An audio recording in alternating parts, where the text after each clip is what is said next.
Supreme court का आज बड़ा फैसला आने वाला है। ईरान अमेरिका के तनाव के बीच भारत पर भी असर देखने को मिल रहा है। पश्चिम एशिया में संघर्ष को लेकर बीजेपी और कांग्रेस के बीच जुबानी जंग तेज हो गई। ईरान ने 2 अमेरिका लड़ाकू विमानों को मार गिराने का दावा किया है। नमस्कार, मैं हूं अंकिता और आप देख रहे हैं आवाज इंडिया टुडे। चलिए आज की बड़ी खबरों की ओर रुख करते हैं।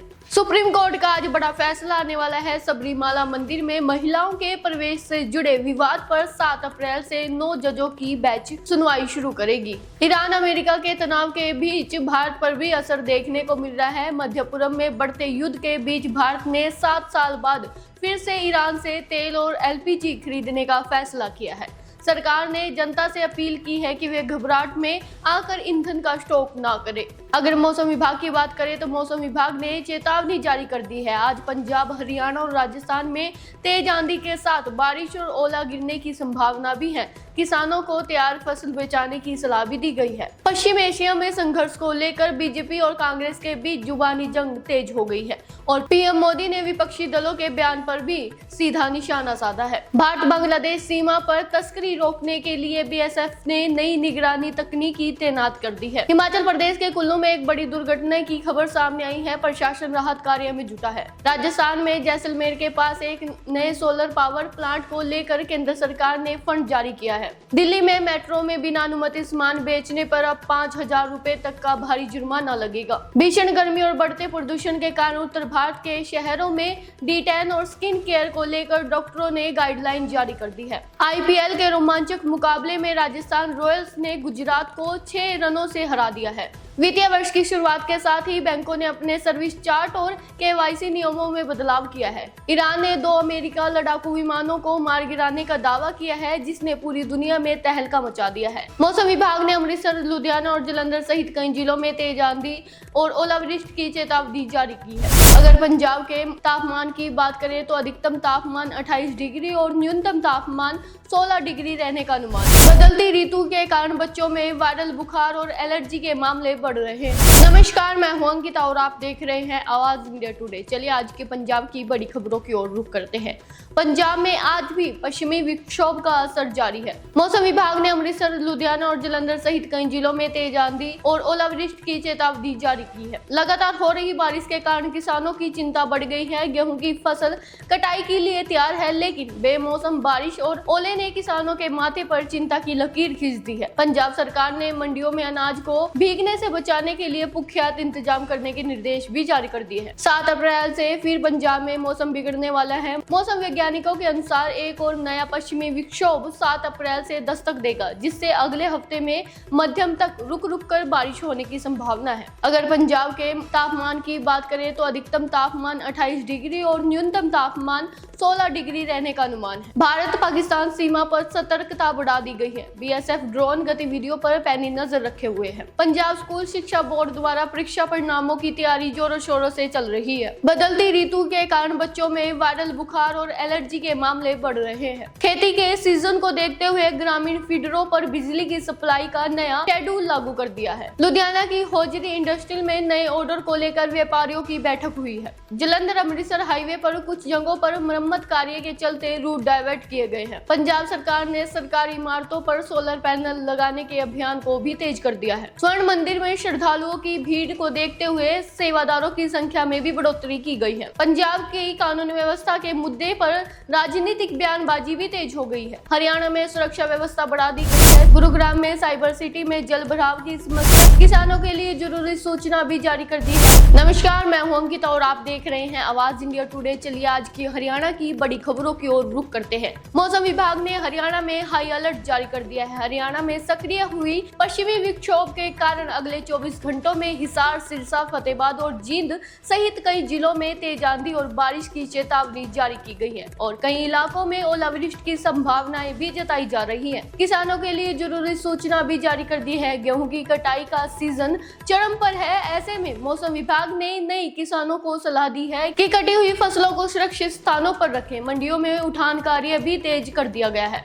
हरियाणा में सुरक्षा व्यवस्था बढ़ा दी गई है। सीमावर्ती इलाकों में पुलिस ने गश्त बढ़ा दी है। नशा तस्करी और असामाजिक तत्वों पर नकेल कसने के लिए विशेष अभियान भी चलाया जा रहा है। अगर बिजली आपूर्ति की बात करें तो गर्मी बढ़ने के साथ ही सरकार ने बिजली की मांग को देखते हुए ग्रामीण और शहरी क्षेत्रों में आपूर्ति के लिए नया शेड्यूल जारी कर दिया है। अंबाला में अंबाला कैंट रेलवे स्टेशन पर सुरक्षा जांच सख्त कर दी है। संदिग्धों पर सीसीटीवी फुटेज के जरिए नजर रखी जा रही है। गुरुग्राम में साइबर सिटी में जल भराव की समस्या से निपटने के लिए सफाई का काम तेज कर दिया गया है। रोहतक के महर्षि दयानंद विश्वविद्यालय में नए शैक्षणिक सत्र के लिए दाखिले की प्रक्रिया शुरू हो गई है। पंचकुला में स्वास्थ्य विभाग ने बढ़ते तापमान को देखते हुए लू से बचाव की एडवाइजरी जारी की है। फरीदाबाद में औद्योगिक क्षेत्र में प्रदूषण कम करने के नए नियमों पर सख्ती से पालन करने के आदेश दिए हैं। सोनीपत में दिल्ली अमृतसर नेशनल हाईवे पर यातायात को आसान बनाने के लिए नए ट्रैफिक प्लान का काम शुरू कर दिया है। कुरुक्षेत्र में धर्मनगरी में पर्यटन को बढ़ावा देने के लिए नए प्रोजेक्ट को सरकार ने मंजूरी दी है।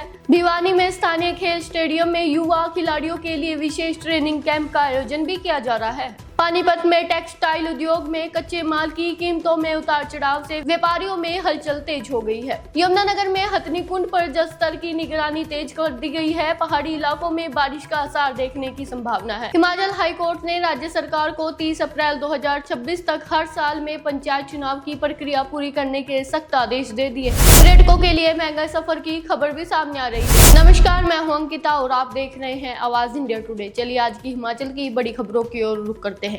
हिमाचल में ऊंची चोटियों पर बर्फबारी लगातार जारी है। रोहतांग दर्रों और शिकुला जैसी ऊंची चोटियों पर आधा फीट ताजा हिमपात दर्ज किया गया है। इसके कारण लाहौर स्पीति और कुल्लू के ऊपरी इलाकों में तापमान में भारी गिरावट भी आई है। निचले इलाकों में आंधी और ओले का अलर्ट भी जारी कर दिया है। शिमला, धर्मशाला, मनाली और सुंदरनगर सहित कई मैदानों में मध्यम पहाड़ी इलाकों में तेज आंधी के साथ बारिश और ओलावृष्टि हुई है। इससे सेब के बगीचों और तैयार सब्जियों की फसलों को काफी नुकसान पहुंचने की आशंका है। पर्यटकों के लिए महंगा सफर की खबर भी सामने आ रही है। 1 अप्रैल से लागू हुई नई नीति के तहत अब बाहरी राज्यों से आने वाले वाहनों के लिए एंट्री फीस बढ़ा दी गई है। छोटे वाहनों को 170 रुपए तक चुकाने होंगे, जबकि बड़े ट्रकों के लिए 900 रुपए कर दिए गए हैं। हिमाचल में मौसम का अलर्ट भी जारी है। मौसम विभाग ने 7 और 8 अप्रैल को चंबा, कांगड़ा, मंडी और शिमला में 60 किलोमीटर की रफ्तार से आंधी चलने की भारी आशंका जताई है और ओलावृष्टि का ऑरेंज अलर्ट भी जारी कर दिया है। हिमपात और बारिश के कारण प्रदेश के अधिकतम तापमान में 60 डिग्री सेल्सियस तक की गिरावट दर्ज की गई है। हिमाचल हाईकोर्ट ने राज्य सरकार को 30 अप्रैल 2026 तक हर साल में पंचायत चुनाव की प्रक्रिया पूरी करने के सख्त आदेश दे दिए हैं। राज्य के 6 प्रमुख बैरियल जैसे परमाणु, बद्दी और महतपुर को फास्टैग से जोड़ दिया गया है, जिससे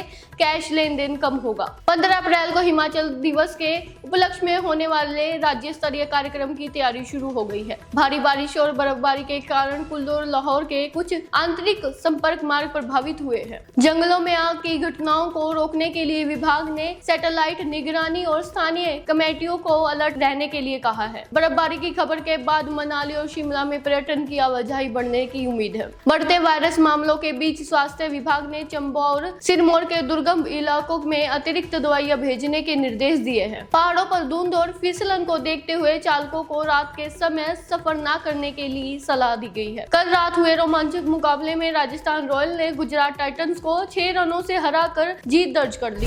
नमस्कार, मैं हूं अंकिता और आप देख रहे हैं आवाज इंडिया टुडे। चलिए आज की राजस्थान की बड़ी खबरों की ओर रुख करते हैं। राजस्थान हाईकोर्ट ने भर्ती परीक्षा और शिक्षा में ट्रांसजेंडर आरक्षण को लेकर महत्वपूर्ण टिप्पणी दी है। कोर्ट ने स्वर पहचान के अधिकार को संवैधानिक बताते हुए उम्मीदवारों को राहत देने की दिशा में निर्देश भी जारी किए हैं। जोधपुर में लगातार कार्रवाई जारी है। पुलिस और सुरक्षा एजेंसियों ने जोधपुर में छापेमारी कर करीबन 2 करोड़ रुपए की एमडी ड्रग्स बरामद की है। इस मामले में मुख्य आरोपी की निशानदेही पर आगे की जांच की जा रही है। बांसवाड़ा के जंगलों में पिछले 48 घंटों से लगी भीषण आग के कारण भारी नुकसान की खबर भी सामने आई है। वन विभाग की टीम आग पर काबू पाने की कोशिश कर रही है। अगर राजस्थान के तापमान की बात करें तो आज राजस्थान का अधिकतम तापमान 31 डिग्री और न्यूनतम तापमान 19 डिग्री के आसपास रहने का अनुमान है। राज्य में दुर्लभ पक्षी गोंड वर्ण की संख्या बढ़कर 76 हो गई है, जो संरक्षण प्रयासों के लिए सुखद संकेत है। कल रात हुए रोमांचक मुकाबले में राजस्थान रॉयल ने गुजरात टाइटंस को 6 रनों से हराकर जीत दर्ज कर ली है। डमी उम्मीदवारों को पकड़ने के लिए राजस्थान एसओजी ने 1 लाख रुपए का इनाम की घोषणा भी की है। राजधानी के कंटेनर यार्ड में मिडिल ईस्ट के तनाव के कारण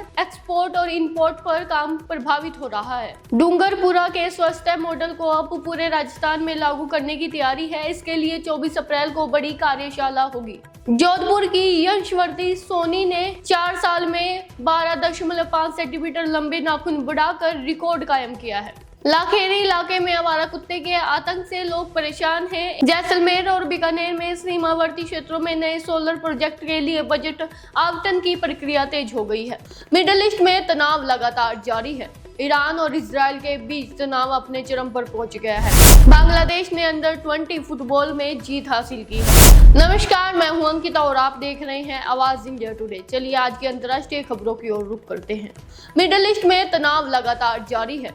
ईरान और इजराइल के बीच तनाव अपने चरम पर पहुंच गया है। हालांकि हाल ही में हुए मिसाइल हमले के बाद दुनिया भर के देश शांति की अपील कर रहे हैं। अमेरिका ने अपने नागरिकों को उन क्षेत्र से दूर रहने की सलाह भी दी है। बांग्लादेश ने अंडर 20 फुटबॉल में जीत हासिल की है। बांग्लादेश ने भारत को हराकर अंडर 20 चैंपियनशिप का खिताब जीत लिया है। ढाका में इस जीत का जोरदार जश्न भी मनाया गया। नेपाल सीमा सुरक्षा पर भारत के साथ बैठक हुई है। भारत और नेपाल के अधिकारियों के बीच एक महत्वपूर्ण बैठक की गई। इसमें सीमा पर सुरक्षा बढ़ाने और अवैध गतिविधियों को रोकने के लिए नई तकनीक के इस्तेमाल पर सहमति भी बनी है। ईरान की सीमा के पास मार गिराए गए अमेरिकी फाइटर जेट के पायलट को अमेरिकी कमांडो ने एक साहसी ऑपरेशन में सुरक्षित बचा लिया। इसे लेकर अंतर्राष्ट्रीय स्तर पर कूटनीतिक चर्चा भी तेज हो गई है। पाकिस्तान आर्थिक संकट और महंगाई से जूझ रहा है। पाकिस्तान में बुनियादी चीजें जैसे बिजली और आटे की कीमतों में एक बार फिर से भारी बढ़ोतरी देखी गई है। सरकार विदेशी कर्जे को लेकर अंतर्राष्ट्रीय संगठनों से बातचीत कर रही है। रूस और यूक्रेन के संघर्ष ने नया मोड़ ले लिया है। रूस और यूक्रेन के बीच चल रहे युद्ध में एक नए इलाके पर कब्जे को लेकर खबरें भी सामने आई है। संयुक्त राष्ट्र ने एक बार फिर से दोनों देशों से बातचीत के मेज पर आने की आग्रह किया है। संयुक्त राष्ट्र ने एक नई रिपोर्ट भी जारी की है, जिसमें कहा गया है कि दुनिया भर में ग्लेशियर तेजी से पिघल रहे हैं। वैज्ञानिकों ने चेतावनी दी है कि यदि प्रदूषण कम नहीं हुआ तो आने वाले सालों में कई तटीय शहर डूबने के खतरे पर आ जाएंगे। ब्रिटेन में नई वर्क वीजा लागू किया गया है। ब्रिटेन सरकार ने वर्क वीजा के नियमों में बदलाव किया है। अब वहां काम करने जाने वाले विदेशी नागरिकों के लिए न्यूनतम वेतन की सीमा बढ़ा दी गई है। इसका सीधा असर भारत और दक्षिणी एशिया देशों के युवाओं पर पड़ेगा। चीन ने नई अंतर्राष्ट्रीय उपलब्धि भी हासिल की है। चीन ने अपने अंतर्राष्ट्रीय स्टेशन के लिए एक नया रॉकेट सफलतापूर्वक लॉन्च किया। इस मिशन का उद्देश्य चंद्रमा पर एक स्थायी बेस बनाने की तैयारी करना है, जिससे अमेरिका और चीन के बीच स्पेस की रेस और तेज हो गई है। WHO ने अफ्रीका के कुछ हिस्सों में फैल रहे एक नए वायरस इन्फेक्शन को लेकर दुनिया भर में सतर्कता जारी की है। हालांकि भारत में अभी कोई खतरा नहीं है, लेकिन अंतर्राष्ट्रीय उड़ानों पर निगरानी बढ़ाने की सलाह भी दी है। जापान में खतरनाक भूकंप के झटके भी महसूस किए गए हैं। जापान के उत्तरी तट पर आज सुबह भूकंप के तेज झटके महसूस किए गए। गनीमत यही रही कि सुनामी की चेतावनी जारी नहीं हुई और जान माल का नुकसान भी नहीं हुआ है। श्रीलंका से अच्छी खबर सामने आ रही है। आर्थिक तंगी से जूझ रहे इस देश में पर्यटन के क्षेत्र में 40% तक की बढ़ोतरी देखी गई है। सबसे ज्यादा पर्यटक भारत और रूस से पहुंच रहे हैं, जिससे वहां की अर्थव्यवस्था को सहारा मिल रहा है। ऐसी ही बड़ी और तमाम खबरों के लिए जुड़े रहे आवाज इंडिया के साथ।